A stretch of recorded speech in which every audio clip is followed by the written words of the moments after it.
Bonjour et bienvenue à un nouvel épisode de C'est quoi ta spécialité? Aujourd'hui, on a reçu Dr. Glazer, une médecin clinicienne, chercheuse et pédagogue qui fait aussi des accouchements. Ouais, elle est venue nous parler dans le fond de la médecine familiale, puis elle nous a vraiment partagé sa passion pour la médecine familiale. Là, c'était vraiment inspirant. Ouais, elle était justement très inspirante et honnêtement, je me suis tellement reconnue en elle. Je vous recommande vraiment l'épisode. Ça donne comme un nouvel œil sur la médecine familiale. Donc, Bonne écoute! bonne écoute. Avant de commencer l'épisode, on aimerait remercier notre commanditaire ArchiMD. ArchiMD est une firme de gestion de patrimoine spécialisée dans les besoins des médecins. Que vous soyez étudiant, résident, en pratique ou à la retraite, c'est une firme de finances accessible et professionnelle qui sont là pour vous aider à gérer et à optimiser vos finances. Comme étudiant, si vous avez des questions pour vos prêts, vos assurances, votre marge de crédit ou même vos investissements, vous allez avoir des réponses à toutes vos questions dans une rencontre en ligne en moins de 20 minutes. On vous encourage vraiment à profiter de leurs services qui sont vraiment adaptés à votre situation. Le lien va être en bio si vous voulez prendre rendez-vous avec eux dès aujourd'hui. Donc, on remercie ArchiMD.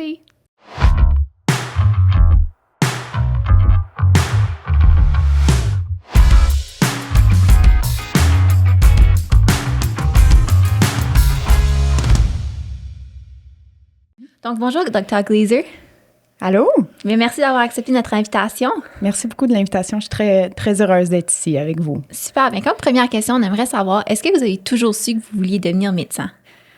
Donc, je pense que je vais répondre aux questions avec une histoire, dans le fond. C'est bon? Donc, peut-être je peux m'introduire. Dans le fond, je suis médecin de famille.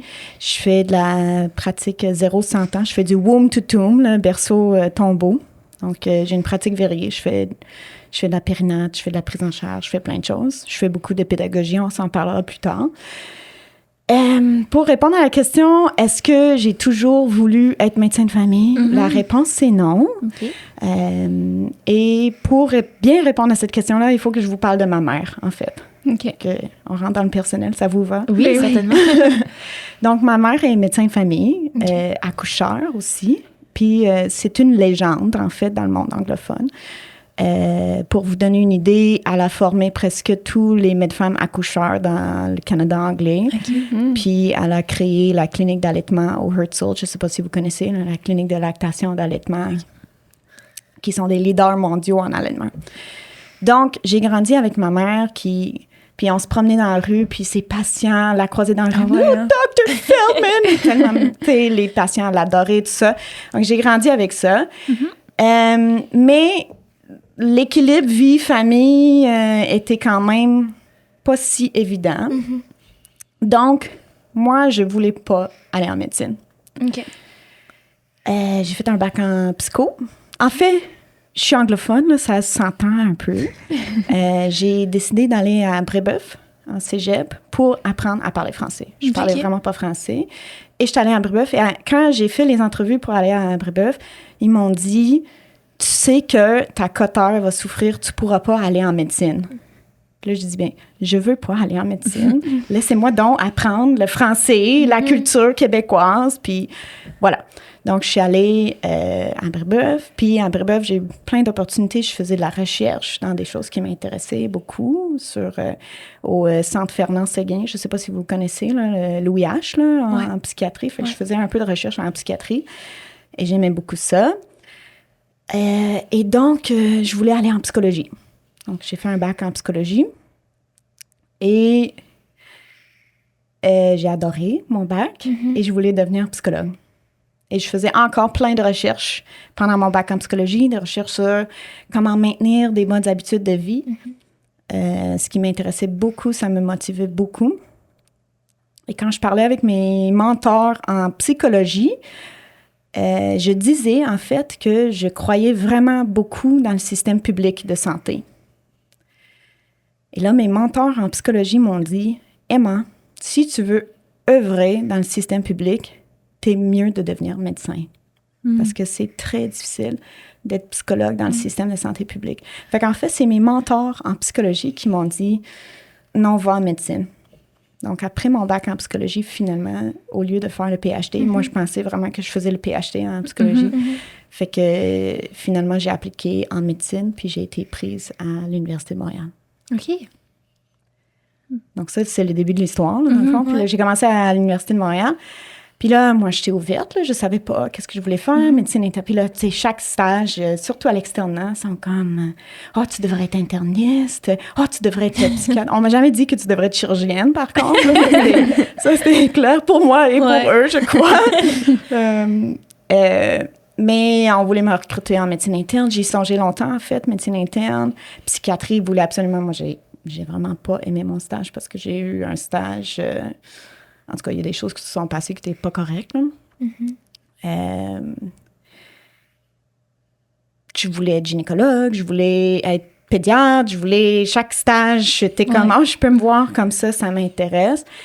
Puis aussi, pendant ma médecine, en fait, j'ai fait avant l'externat, en fait, j'ai fait une maîtrise. Fait que j'ai un MD-MSc, qui était comme la continuité de toute la recherche que je faisais depuis le cégep. OK. C'est une maîtrise en quoi? Donc, on va faire une parenthèse. Parenthèse maîtrise, en fait. Fait que la maîtrise, c'était... je sais pas si vous connaissez Dr. Lucier, Marie-Thérèse Lucier. Elle donne des cours sur la communication. Voilà. Oui. OK. Donc, Dr. Lucier, dans le fond, moi, quand j'étais... Ça devait être comme la première année de médecine. Elle a donné son cours sur le genre iguane, qui sont des gens analphabètes, puis ça m'avait tellement marqué. Wow, 50% de la population sont analphabètes, puis il y a des techniques de communication qu'on peut faire pour mieux connecter avec ces gens-là. Puis je suis allée la rencontrer après le cours et j'ai dit, j'ai adoré votre cours, j'ai déjà fait un peu de recherche, ça m'intéresse encore, tout ça. Puis elle m'a dit, viens dans mon bureau. Fait qu'elle m'a donné rendez-vous. Puis moi, je pensais qu'elle allait comme me connecter. Puis je suis allée dans son bureau, puis elle était comme, voici des projets, lesquels tu veux faire. Donc, j'ai fait je me souviens pas comment ça s'appelle, COPC. En tout cas, c'était un stage d'été, bourse de recherche d'été avec elle. Et donc, son sujet, c'est la communication professionnelle en santé. Et le sujet que j'ai pris particulièrement, que j'ai travaillé avec elle, c'était est-ce que une communication plus efficace ou est-ce qu'on a un plus de empowerment des patients peut changer la rétention des informations puis changer des issues de santé. Fait qu'on travaillait sur ça. J'ai adoré ça, travailler avec elle, et donc, elle m'a invitée à faire une maîtrise. OK. Donc, j'ai fait une maîtrise avec Marie-Thérèse Lucier. Et la maîtrise, elle s'est terminée dans 1 an? Exact. OK. Donc, dans le fond, j'ai fait pré-med, que j'ai adoré. Première et deuxième année. Puis ensuite, j'ai arrêté, j'ai fait une pause, j'ai fait ma maîtrise. Qui était quand même pénible, parce que moi, je suis une grande extravertie, puis j'ai trouvé ça dur d'être chez moi, puis à l'ordinateur, mais j'ai quand même vraiment aimé l'expérience intellectuelle académique. Et aussi le lien avec la pédagogie, qui est un de mes intérêts. Et la recherche, j'aime quand même la recherche. Donc, j'ai fait la maîtrise. Donc, c'est théoriquement une maîtrise en sciences biomédicales. OK. Mais le sujet de la maîtrise, c'est la communication. Donc, j'ai fait la maîtrise et ensuite, j'ai débarqué dans l'externe.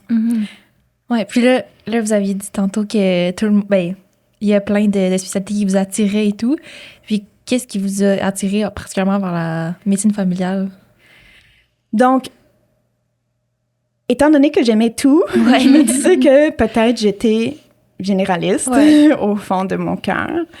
Et j'y crois beaucoup dans la justice sociale, dans le régime de santé publique, et j'y crois beaucoup dans une bonne première ligne, en fait. Donc, vraiment, ma vision d'un système de santé qui est efficace, c'est un système de santé qui a une première ligne efficace. Puis ça, il y a des études qui montrent ça, tu sais, comme on sait là, qu'une première ligne efficace et forte est mieux pour la santé de la population. Donc, j'étais attirée par ça et j'avais comme le goût de contribuer à une première ligne efficace. Puis je pense que j'ai dû défaire un peu du curriculum caché, tu sais, comme je faisais des stages, puis c'était comme, non, mais t'es trop intelligente pour la médecine familiale, là, tu devrais être interniste. Ça, c'est du curriculum, je suis sûre que vous allez le vivre, là, ou en tout cas, vous l'aviez peut-être déjà vécu. C'est encore là, c'est vieux, c'est une vieille mentalité, puis j'ai vraiment l'impression, tu sais, dans mon travail, dans le renouveau, là, je travaille avec beaucoup de spécialistes, puis beaucoup de gens différents, puis j'ai l'impression que ces mentalités-là sont en train de disparaître, ou en tout cas, on travaille pour que ça disparaisse, puis on travaille vraiment une vision beaucoup plus collaborative entre la médecine spécialisée puis la médecine familiale. Là. Mais je l'ai vécu, en tout cas, comme externe, c'est sûr. Donc, j'ai dû comme défaire ça, puis vraiment comme m'asseoir avec moi-même, dire qu'est-ce que j'aime de la médecine. Puis ma mère disait comme, quand on réfléchit à qu'est-ce qu'on veut faire, comme parce qu'il y a une spécialité pour tous, hein, quand on fait la médecine. C'est tellement large. C'est incroyable, la médecine. Tu peux vraiment tout faire, là. Puis tu peux avoir une pratique variée. C'est vraiment quel honneur là, de faire ce métier, honnêtement. Là. Mais elle a dit, comment tu choisis ton spécialité? C'est selon tes 3 besoins. OK? Je vais vous donner, fait que je vais vous donner un petit cue, là. Fait que les 3 besoins, en tout cas selon elle, là, c'est le fix-it need. À quel point tu as besoin de résoudre des problèmes. OK? Fait que l'autre, c'est la relation humaine. Puis l'autre, c'est le côté puzzle, problem solving, côté un peu intellectuel, tout ça. Fait que je vous donne un exemple. Orthopédie, c'est des gens qui ont un high fix-it. Ouais. Ils ont vraiment besoin de juste comme, tu sais, mettre le truc ensemble, tu sais. Neurologie, c'est très haut problem solving. Tu sais, il y a beaucoup de défis diagnostiques, where's the lesion, tu sais, toutes ces choses-là. Puis la médecine familiale, en fait, c'est comme égal les 3. Parce que en médecine familiale, le relationnel, c'est tout. Là. Puis moi, c'était vraiment un besoin que j'avais. Tu sais, la psychologie m'attirait par le lien thérapeutique. Donc, je savais que c'était important pour moi. Puis après avoir fait une année de maîtrise, tu sais, que ça, c'est beaucoup problem solving. Puis oui, j'ai un côté intellectuel de puzzle solver, tout ça, que j'ai besoin. Mais je sentais le manque du lien clinique thérapeutique. Donc, je savais que c'était important pour moi. Puis la médecine familiale, c'est la spécialité de la relation longitudinale. Donc, ça m'attirait beaucoup. Mais il y a quand même du fix-it. C'est pas comme... Il y a des spécialités, là, où est-ce que tu as une belle relation longitudinale, tu as beaucoup de problem solving, mais comme, il n'y a rien à faire. La sclérose en plaques, là, il y a des choses, là, mais à un moment donné, c'est... Alors qu'en médecine familiale, on a des choses comme ça, où est-ce qu'on est vraiment... We're along for the ride. On accompagne le patient, puis... Il n'y a pas nécessairement quelque chose qu'on peut faire, mais il y a d'autres trucs que tu fais une clinique d'infiltration, là, puis les gens quittent ton bureau, là, tu les guéris, là, si tu veux. Donc, je trouve ça vraiment beau, en fait. Donc, ça m'a attiré la médecine familiale. C'est intéressant, on n'a jamais entendu ça de la médecine familiale. On a entendu d'autres arguments pourquoi aller en familiale, mais c'est intéressant. C'est une belle façon de réfléchir aussi, là, d'avoir les trois aspects. Est-ce que vous pouvez les répéter? C'était fix-it. Fix-it, problem solver, relationship. Oui, OK. Que je suis désolée de mon anglais, mais c'est... Guérir, résoudre des problèmes, puis la relation thérapeutique. Puis, rendu en médecine familiale, qu'est-ce qui vous a orienté vers où est-ce que vous travaillez en ce moment? Puis, si vous voulez discuter un peu de ce que vous faites tous les jours, là, Donc, j'ai commencé ma résidence. Fait que j'ai appliqué à McGill pour la résidence. Donc, j'ai fait ma résidence à St. Mary's, à McGill. J'ai vraiment... j'hésitais, en fait, entre Cité de la Santé puis St. Mary's. Puis ce qui m'a attirée par ces 2 choix-là, c'était que c'était des hôpitaux comme communautaires. Là.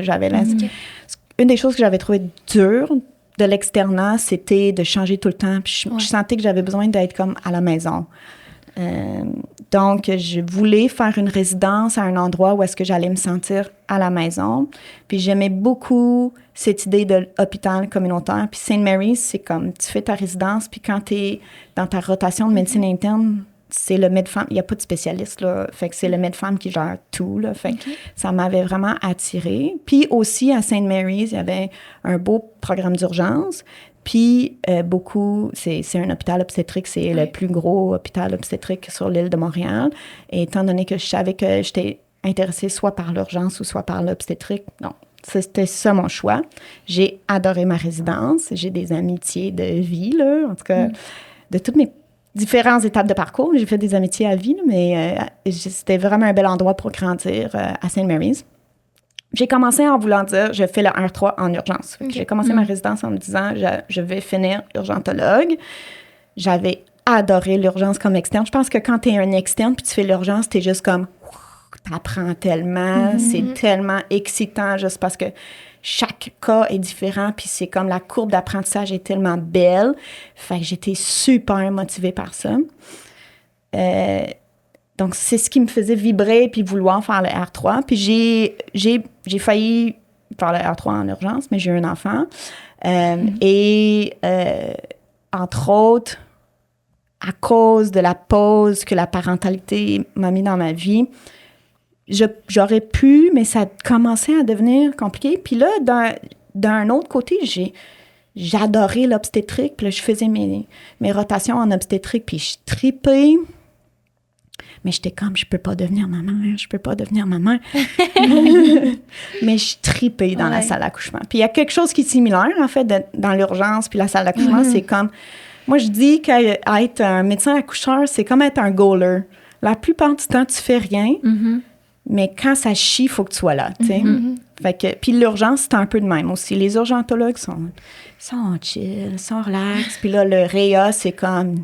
T'es in the zone, t'es in the flow. Fait que j'aime, là, cette sensation d'adrénaline, puis d'être dans le flow, là, dans le travail d'équipe, avec tes collègues nurses, puis tout le monde, que ça coule. Là. Je tripe là-dessus. Je peux dire, comme je ne tripais pas en salle d'op, tu sais, il y en a qui ont cette sensation en salle d'op, là, tu les vois, les gens qui aiment la chirurgie, là, quand ils sont dans la salle d'op, ils sont comme... in flow, là, mais moi, j'étais pas in flow. Moi, j'étais juste stressée dans la salle d'homme. Mais bref.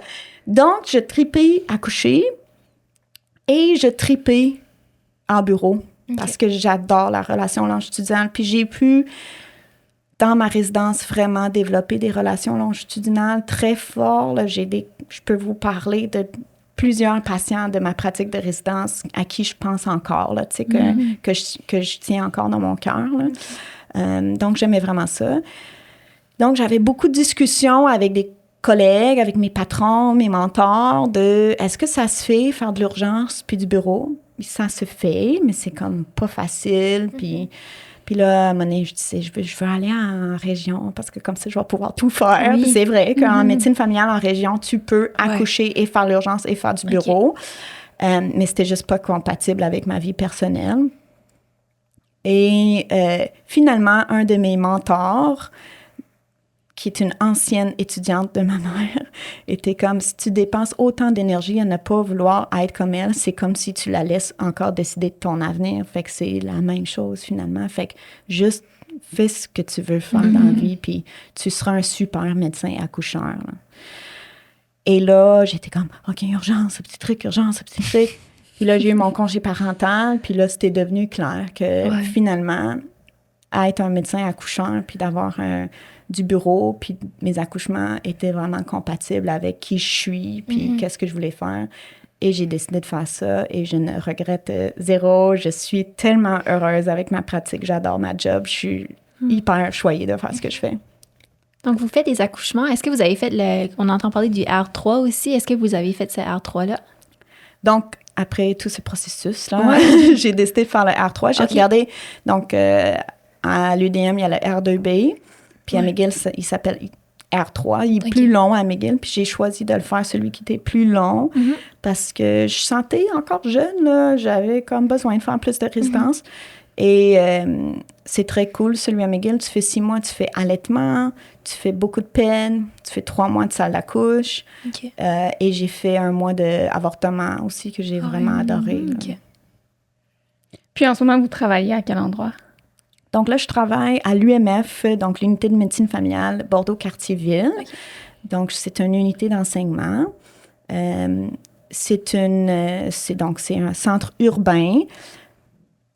J'ai une population immigrante, multiethnique. Je travaille avec beaucoup de demandeurs d'asile. OK. Puis c'est où que vous faites les accouchements? À l'hôpital Sacré-Cœur. OK, c'est ça. La nouvelle unité, c'est tout beau. Est-ce que vous avez continué à faire de la recherche à travers tout ça? Fait que je vais vous donner une idée de ma semaine typique. Oui, Fait que dans le fond, je fais 2 demi-journées de bureau obstétrique. Fait que, mettons, le lundi matin, je vais vous le faire comme plus imagé, mettons. C'est vraiment variable, ça serait jamais comme ça, OK, dans la vraie vie, mais Exemple, un lundi matin, je peux faire une clinique d'obstétrique, donc je vois des patients enceintes. Ouais. Et là-dedans, il y a comme 50% que c'est des demandeurs d'asile, des gens qui ont traversé. Puis on pourra parler plus de ça si vous avez des questions. Ensuite, l'après-midi, je vais faire de la supervision de résidents. Fait que je vais les regarder en vidéo, je vais les coacher, je vais travailler avec eux. Le lendemain, je peux avoir une journée complète de recherche. OK. Donc, c'est mon temps protégé académique. J'ai une journée par semaine de temps protégé académique. Puis dans cette journée-là, je travaille sur des collaborations. Je suis pas comme chercheuse principale sur aucun projet, mais je collabore. Chez nous, on collabore avec une chercheure de la santé publique, spécifiquement sur des questions de demandeurs d'asile. Mais aussi, dans mon temps académique, je travaille beaucoup le renouveau. Donc, je suis impliquée dans le renouveau, ce qui prend une grosse partie de mon temps académique. Donc, ça, c'est plus la pédagogie. Ouais. C'est pas nécessairement la recherche. Donc, journée recherche. Ensuite, une autre journée, je vais avoir, exemple, un bureau avec 0-100 ans, avec mes patients, mais plus que 500 patients qui sont à ma charge. Et l'après-midi, par exemple, je pourrais avoir une autre clinique obstétrique. Et là, ce soir-là, à 20h, je vais commencer une garde à l'hôpital Sacré-Cœur qui va finir à 20h le lendemain. Donc, c'est un 24 heures. Puis, le lendemain, je peux avoir, exemple, une matinée de supervision où je donne un cours, puis je suis responsable de tout ce qui est recherche, érudition dans la clinique. Fait que ça aussi, c'est le lien. Et dans cet après-midi-là, je pourrais avoir un autre bureau. Ça, c'est une semaine typique. OK. Comment... On a pas une question. Ouais. comment ça fonctionne, les accouchements des patientes que vous suivez? Parce qu'évidemment, ça peut pas être un horaire, là. Vous demandez pas que les patientes accouchent tout le jeudi pour faire votre... Ça serait intéressant. Ouais. Donc, anciennement, tu sais, comme justement comme dans le temps de ma mère, puis ils font encore ça. Elle accouche encore 70 ans, elle accouche plus de bébés que moi. Je suis jalouse. Donc, tu sais, eux autres, puis j'ai encore des collègues comme des collègues au Jewish ils font ça, ils appellent ça soft call, c'est-à-dire qu'il y a quelqu'un qui est de garde assigné, mais si une de tes patientes se pointe, ils vont t'appeler pour dire « Ta patiente est là, veux-tu la coucher? » Puis tu peux décider oui ou non si tu te pointes. Dans le monde anglophone, ça existe encore. Dans le monde francophone, ça existe presque pas. Là. Tout le monde fait du hard call. Fait que les gens, ils sont comme « Je fais mon 24 heures, puis c'est tout. » Puis fait que dans le fond, j'accouche pas mes patientes nécessairement. C'est ça que je me demandais. Si j'ai une provocation à faire, je vais essayer de céduler la provocation sur ma garde. Comme ça va être ma patiente. Mais on accouche les patientes de notre groupe. Fait que nous, on est un pool de 8 médecins, les médecins des 2 UMF, dans le fond. Et on accouche nos patientes. C'est quand même bien parce que dans notre groupe de 8 à 9 médecins, on a toute une approche très humaine, très accouchement physiologique. Donc, nos pratiques se ressemblent. Fait que c'est quand même bien pour les patientes. C'est sûr que le rêve, c'est d'accoucher ta propre patiente. Là, c'est tellement beau de commencer de 7 semaines de grossesse puis finir à l'accouchement. C'est magnifique. Mais en même temps, la qualité de vie est importante. Puis c'est juste, moi, je trouvais ça pas... Il y a comme de moins en moins de gens, en fait, qui veulent faire du soft call parce que c'est dur, là, ça, pour la qualité de vie. Puis on en arrive surprenamment, ou peut-être pas si surprenamment que ça, mais on arrive rapidement à entrer en relation avec les femmes en travail, là. Puis vous avez parlé des demandeurs d'asile. En quoi ça diffère des autres patients que vous avez? Beaucoup de choses. Là, dans le fond, la première chose qui me vient en tête, qui est plate à dire, mais c'est la facturation, en fait. C'est parce que les demandeurs d'asile sont sous le fédéral. Donc, il faut que tu factures au niveau fédéral. Donc, c'est pas tout le monde, en fait, qui voit ces patientes-là. Il y a beaucoup de cliniques dans mon secteur qui refusent de prendre en charge ces grossesses-là parce que faut que tu saches comment facturer, c'est plus compliqué. C'est psychosocialement comme plus intense, tout ça. Fait que la facturation, ça nous dérange pas vu qu'on en fait tellement, tu sais, c'est comme on est habitué, c'est pas grave. Puis tu sais, t'es payé, là. Fait qu'on c'est pas comme des gens sans statut où est-ce que t'es pas payé. Ça, on en a aussi, mais ça, c'est différent. L'autre chose, c'est que c'est des gens... de un, souvent, t'as une barrière de langue et culturelle. Là, donc, tu sais, mon espagnol est rendu sangre, liquido, trabajo, preguntas. Donc, Mais c'est aussi de juste comme comprendre c'est quoi être un demandeur d'asile, la route des Amériques, leur parcours. C'est assez intense là, de venir, genre, cette semaine, j'ai un autre qui arrive à 34 semaines, puis c'est comme, tu sais, vient d'arriver à Montréal, puis c'est très intense. Fait que psychosocialement aussi, c'est très intense. C'est une population qui est juste plus précaire, plus vulnérable.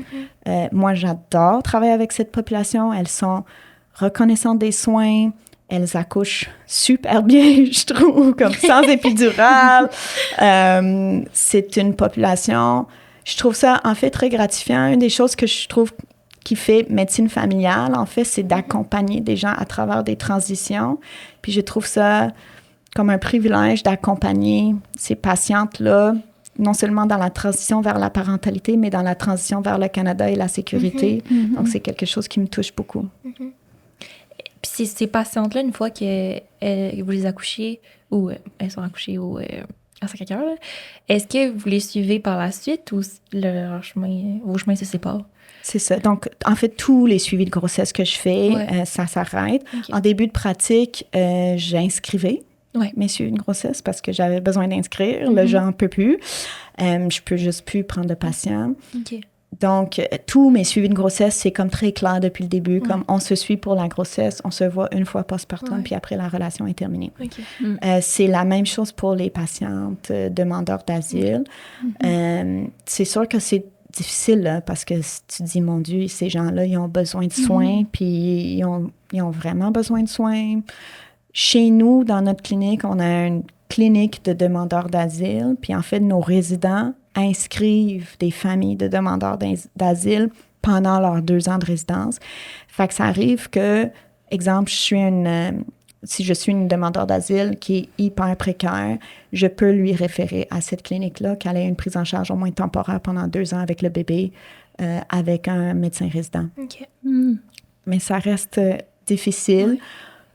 Au moins, on les introduit un peu dans le système de santé. On les aide à comme connaître parce que c'est beaucoup de choses à connaître. Là. C'est pas facile de naviguer le système de santé. Fait que, mais c'est pas évident. En fait, c'est toujours pas évident de mettre fin à une relation thérapeutique pour n'importe quelle raison. Ouais. Tantôt, vous avez mentionné que pendant la maîtrise, pas la maîtrise, le R3, pardon, vous avez fait des formations en avortement. Est-ce que vous pratiquez l'avortement ou... J'aimerais, mais j'ai juste pas de temps dans la semaine, vous avez entendu. Mais peut-être un jour, ça va revenir. Je ne pratique pas d'avortement actuellement. C'est une pratique que j'adore. J'ai adoré faire ça, les avortements. C'est tellement un soin. Ça, c'est au niveau fixite, là. Puis au niveau relation, c'est très intense relationnellement. Et les femmes sont tellement reconnaissantes, là. C'est incroyable. Tu sens vraiment que tu fais quelque chose de bien quand tu fais un avortement. Moi, j'ai vraiment, personnellement, adoré ça. Puis en plus, c'est comme technique, c'est le fun, là. Mais j'en fais pas, mais je trouve que de l'avoir fait vraiment m'aide à être un médecin qui fait de la périnate parce qu'on a beaucoup de fausses couches, on a beaucoup de femmes qui veulent se faire avorter. Fait que de juste comme bien connaître ça permet de mieux accompagner les patientes puis de les aider à naviguer tout ça, dans le fond. Avec votre pratique de 0 à 100 ans, ça doit être tellement beaucoup de pathologies et de maladies à connaître. Comment est-ce que vous vous souvenez de tout ça quand vous voyez un nouveau patient? C'est ça le défi d'être un généraliste. C'est tough d'être un médecin de famille. Moi, je pense que c'est la spécialité la plus dure, en fait, parce qu'il faut que tu connaisses un peu de tout. C'est ça, 0 à 100 ans, je pense que ça fait peur. beaucoup de gens. Je pense que ça fait peur, mais c'est aussi... Ce qui est le fun, c'est que je connais... Je pense, mes limites, fait que j'ai toujours un backup. Je peux toujours consulter la médecine interne, je peux toujours consulter la gynécologue.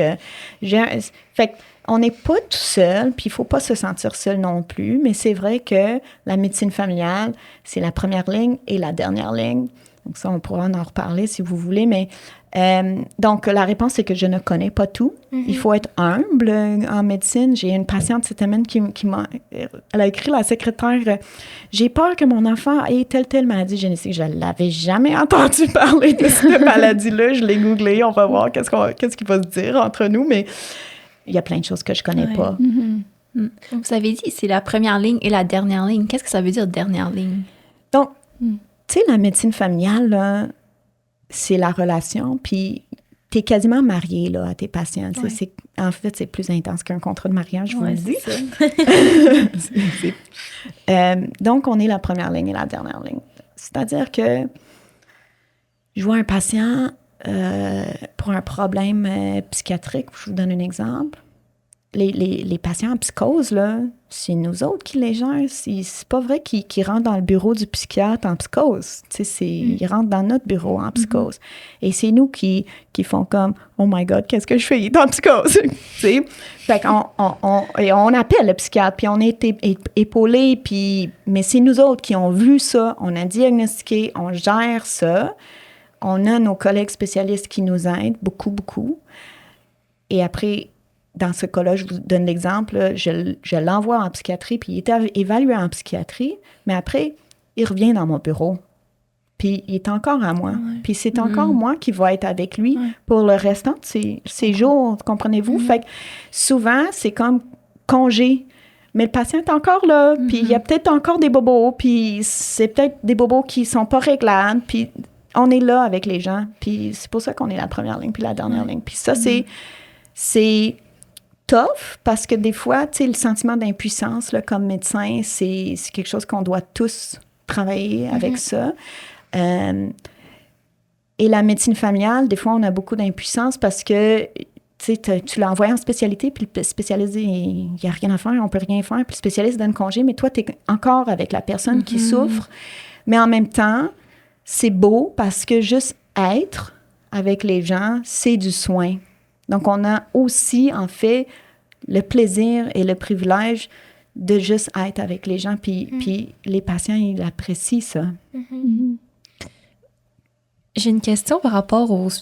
Je reviens sur ce que vous avez dit plus tôt, là. Mais justement, comme médecin de famille, on ne sait pas tout. Puis est-ce qu'en début de pratique, c'est possible d'être accompagné avec les autres médecins de famille dans sa clinique? Est-ce que c'est quelque chose qui est comme mis en place ou c'est plus à la discrétion, mettons? Donc, c'est une excellente question. Je pense qu'il y a beaucoup de résidents qui sentent comme quand ils commencent, quand ils finissent la résidence. Là, il y a une grosse discussion, puis on ne va pas rentrer là-dedans, mais de faire la résidence 3 ans, je ne sais pas si vous en avez entendu parler, mais l'idée derrière la résidence 3 ans en médecine familiale, c'est justement de faire cette transition. Tu as fini tes examens, c'est comme si tu vas pratiquer, mais tu vas être dans ta communauté, tu vas encore avoir un mentorship, tout ça. On ne sait pas ce qui va se passer avec le R3. Dans un monde idéal, tu travailles dans une équipe où est-ce que tu as des collègues chez qui tu peux cogner à la porte. Moi, je cogne à la porte de mes collègues tous les jours et j'ai une super belle équipe et ils ont des compétences diversifiées. Donc, je cogne, je dirais, 1 fois par semaine. À côté de moi, c'est une collègue qui est très bonne en dermato. Elle fait les dermaquiz. Fait que je viens voir ça. Qu'est-ce que tu en penses? À côté de sa porte à elle, il y en a une qui a 30 ans de pratique. Fait que souvent, je vais dire « Ah, j'ai vu telle affaire, j'ai aucune idée c'est quoi, viens voir. » Puis, tu sais, là, je vais dire « Hey, Andrea, je peux-tu parler d'un cas de gériatrie? Je sais pas trop pourquoi. » Puis même entre nous, on se réfère des patients. En fait, on a une clinique des aînés. Fait que là, je réfère ma patiente dans la clinique des aînés. Il y en a chez nous qui sont meilleurs en infiltration. Fait que je vais l'envoyer voir mon collègue qui est bon en infiltration. Ou même, je vais dire « Hey, Mathieu, peux-tu m'aider? Moi, je veux pratiquer à faire mes infiltrations sous écho. Je peux-tu faire une journée avec toi? » Puis, fait que, c'est sûr que là, on est en UMF, c'est comme l'espèce de monde idéal. Là. Fait que c'est pas... Je peux pas dire que c'est comme ça dans un GMF privé. Je pense que ça serait de mentir que de dire ça. Moi, j'adore ma pratique, j'adore ça de mon équipe. Là, c'est vraiment quel honneur là, de pouvoir comme continuer à apprendre pour le restant de sa vie. Mais je pense que les médecins de famille en GMF privé peuvent cultiver des affaires. Tu peux faire les PABP, c'est comme des groupes d'apprentissage qu'on fait ensemble. On lit, on se forme. En GMF privé, tu peux quand même faire des journal clubs. Tu peux cultiver une culture d'équipe où est-ce que c'est correct cogner à la porte de ta collègue. Puis on a besoin de ça. C'est tellement rassurant d'entendre ça. On dirait que ça me parle beaucoup. Est-ce qu'il y a des choses dans votre pratique que vous aimez moins? La paperasse? Non, mais c'est pas... en fait... ce qui me frustre, c'est tout ce qui contribue au sentiment d'aliénation. Donc, pas pour être marxiste, là, mais quand les gens veulent du McDonald's Medicine, comme ils viennent te voir, tu sais, j'ai besoin de voir un spécialiste. C'est comme, OK, mais attends, là, je peux-tu avoir un billet pour voir un dermato? Ça, c'est gossant un peu.